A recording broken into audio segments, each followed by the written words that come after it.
સમાચાર હાલમાં મળી રહ્યા છે। જ્ઞાનવાપી મામલે કાલે થઈ શકે છે ચુકાદો। વારાણસી કોર્ટમાં આજની સુનાવણી હાલમાં પૂરી થઈ ચૂકી છે। કોર્ટે ચુકાદો આવતીકાલ માટે અનામત રાખ્યું છે। કાલે બપોરે 2 વાગ્યે ચુકાદો આવી શકે છે।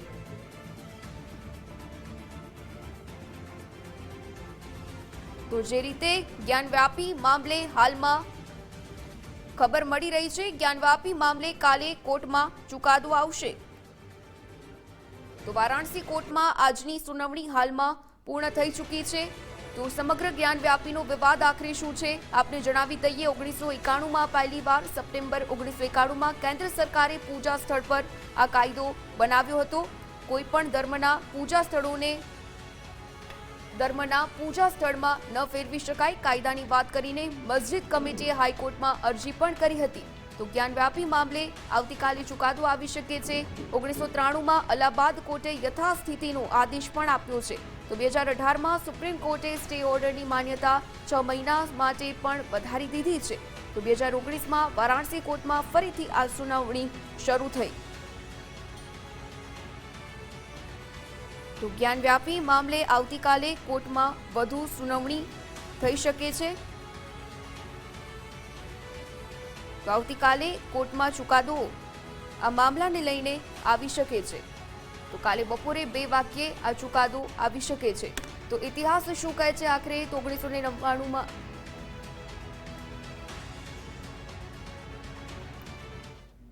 आज माननीय न्यायालय ने अपना ऑर्डर रिजर्व रखा है इस आधार पे कि आगे अब इस केस का प्रोसीजर क्या होगा, अगली तारीख सुनवाई की क्या होगी। हमने अपनी तरफ से एप्लीकेशन दी थी कि जो कमीशन की रिपोर्ट फाइल हुई है उसकी सीडी और फोटोग्राफ्स हमें प्रोवाइड की जाएं और कमीशन की रिपोर्ट जो है इस केस के रिकॉर्ड में पढ़ी जाए ऑर्डर 7 रूल 11 की हियरिंग पे। जो विपक्षी हैं उन्होंने कहा कि ऑर्डर 7 रूल 11 की सुनवाई पहले की जाए। तो माननीय न्यायालय ने आज अपना ऑर्डर सुरक्षित रखा है और एक प्रोसीजर बनाया जाएगा जिसके तहत अब इस मामले की सुनवाई आगे होगी। तो कल और इसका फैसला कल आएगा। जजमेंट पिटीशन और कौन सी डेट पे सुना जाएगा, किस ऑर्डर में सुना जाएगा और कब अगली सुनवाई की तारीख है, ये सारी बातें कल पता चलेंगी। कोर्ट ने अपना जजमेंट आज रिजर्व सुरक्षित ने बताया। तो मैंने ये बहस रखी थी कोर्ट के सामने कि ऑर्डर 26 रूल 10 के तहत जो कमीशन की रिपोर्ट है वो 7/11 के साथ पढ़ी जाए। विपक्षी का ये कहना था मुस्लिम साइड्स का कि सिर्फ 7/11 आइसोलेशन में पढ़ा जाए, जिस पे माननीय न्यायालय ने कहा है कि हम पूरा रिकॉर्ड पेरूज करके, क्योंकि ये फाइल सिविल जज से अभी ट्रांसफर होके आई है, पूरा रिकॉर्ड पेरूज करके उसके बाद हम अपना आदेश पारित करेंगे और कल आदेश के लिए लगाया है। जो भी अगली तारीख है या जो भी प्रोसीजर है वो हमें कल पता चलेगा। प्रार्थना पर था कि पहले कौन पर सुनवाई होगी, किस पर सुनवाई होना चाहिए। काशी विश्वनाथ मंदिर के महंत दावा कर रहे थे उनको पूजा का अधिकार मिले। अरे भाई, इसमें नहीं किए हैं, दूसरे में किए होंगे, इसमें उसका कोई प्रार्थना पत्र नहीं है। क्या हुआ है जरा विस्तार से बताया। आप लोगों का पक्ष किस तरह से मजबूत है पूरे मामले? देखिए, पूरे मामले बाद सुनवाई जो हुई है, हमने जो कमीशन रिपोर्ट है, कमीशन रिपोर्ट के कॉपी मांगा है जिसमें वीडियोग्राफी, फोटो और रिपोर्ट है। तो रिपोर्ट की कॉपी हम लोग को मिल गई है, वीडियोग्राफी, फोटो को नहीं मिला है। माननीय न्यायालय सिविल जज सीनियर डिवीजन द्वारा यह आदेश किया गया था कि कमीशन पर जिसको आपत्ति हो आपत्ति दे। आपत्ति दर्ज करके क्या आपत्ति दर्ज की गई? याचिकाएं लगाई गई हैं। आज कुल कितनी याचिकाएं नहीं लगाई गई हैं? याचिका कुछ लगाई गई, प्रार्थना पत्र पहले दी गई थी। आज हमारी तरफ से प्रार्थना पत्र दिया गया। कमीशन की रिपोर्ट जो आई है उसकी वीडियोग्राफी कॉपी दी जाए, कॉपी दी जाए, उसके बाद हम आपत्ति लगा तब सुने दवा। किसने की मामले पर आज क्या हुआ है? सुप्रीम कोर्ट ने जो टिप्पणी की थी उस पर क्या आज अदालत सुप्रीम कोर्ट के मामले पर ही न्यायालय संज्ञान लेकर के कल आदेश करेगी कि प्रार्थना पत्र पहले सुने। कितने बजे आदेश हो जाएगा? आदेश न्यायालय करके हाँ लगभग ये मान के लगभग 2 बजे। बताइए, आज पक्ष मजबूत नजर आ रहे हैं? एकदम मजबूत है, कहा चिंता कर रही है, पूरा मजबूत है, कोई दिक्कत नहीं है। पॉइंट बता दीजिए आप, 3 आधार क्या है? अरे अभी तो सुनवाई नहीं होता, आधार कैसे बता देंगे? पर्याप्त आधार है, मंदिर है वह। आप लोगों ने अपनी बात रखी है अंदर? पूरा बात रखा गया था। अरे जब हमने बता तो दिया कि अभी कमीशन पर है। कोई चर्चा हुई है? नहीं, इस पर कोई चर्चा नहीं हुई है। अभी सिर्फ कमीशन रिपोर्ट कमीशन रिपोर्ट उठाने का भी इनकार किया, फव्वारे शिवलिंग का भी इनकार। आज इस पर कोई बहस नहीं हुई है। आज सिर्फ बहस हुई है किस पर न्यायालय सुनेगी। आदेश नहीं आएगा, सबसे सुनवाई होगी महत्वपूर्ण दावा किस मुद्दे पर किया गया? क्योंकि 3-4 याचिकाएं लगी हुई थी। दावा तो किया गया पूजा पाठ रख रखाव, देवी देवताओं, माँ सिंगार गौरी के साथ हनुमान जी, विग्रह जी, हनुमान जी, शंकर जी, गणेश जी इत्यादि का का पूजा। लेकिन डीएम कहते हैं कि हमने सारी व्यवस्था की है वजू खाने को भी लेकर, तो क्या समानांतर तौर पर ये व्यवस्थाएं चलती रहेंगी? यार डीएम किए हैं तो डीएम करेंगे, न्यायालय का आदेश से होगा, डीएम करते रहेंगे, जो न्यायालय आदेश के लिए करेंगे। ये पूजा का अधिकार मिलेगा किया जाएगा, क्यों नहीं मिलेगा?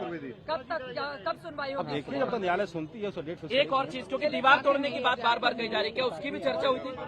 आज न्यायालय में दीवार तोड़ने वाले प्रार्थना पत्र या मलबा हटवाने वाले प्रार्थना पत्र पर चर्चा नहीं हुई है। इंटरकनेक्ट करके सुनवाई किया जाए, क्योंकि पहले स्वरूप तय हो जाए कि उसकी स्वरूप क्या, नेचर क्या है उस परिसर का, उसके बाद जो है माननीय न्यायालय जो है इस पे 7-11 पर सुनवाई करे। माननीय न्यायालय ने दोनों पक्षों को सुना और अपने कहा कि भाई कल जो इस पे जो हम आदेश आ जाएगा किस पे हमको सुनवाई करनी है। तो कल वो एक्चुअली ये देखेंगे कि किस पे सुनवाई हाँ, करना है, किस पे नहीं करना है। बिल्कुल माननीय कुछ नई याचिकाएं भी दाखिल किए हैं, कई लोग किए हैं, वो लोग अपना माननीय न्यायालय सुनेंगे उसको, वो उनका विषय है, हम लोग से कोई उससे लेना देना नहीं है। 1991 एक्ट को लेकर कुछ इस विषय पर चर्चा हुई? क्या जी? 1991 एक्ट को लेकर कुछ चर्चा हुई आज? चर्चा अभी तो सुनवाई 7-11 रूल होगी, अभी तो सुनवाई शुरू कहाँ हुई है। अब ये कल तय होगा कि किस पे सुनवाई, प्राथमिकता किसको दिया जाए।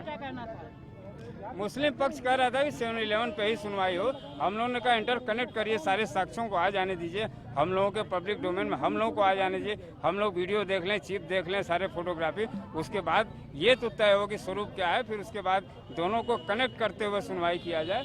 माननीय न्यायालय का कल हम बताएंगे कि किस विषय पर कल जो है सुनवाई किस पे होगी। इसको ये जबरदस्ती फुहारा कह के हमारे हिंदू समाज को, काशी वासियों को खासकर इन पर एक हैमर मार रहे हैं, जिससे भावना आहत हो रही है।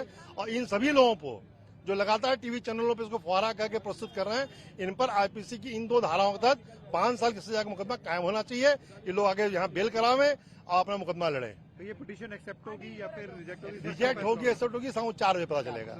अभी बहस करे दाखिल हो गया क्रिमिनल प्रोसीडिंग।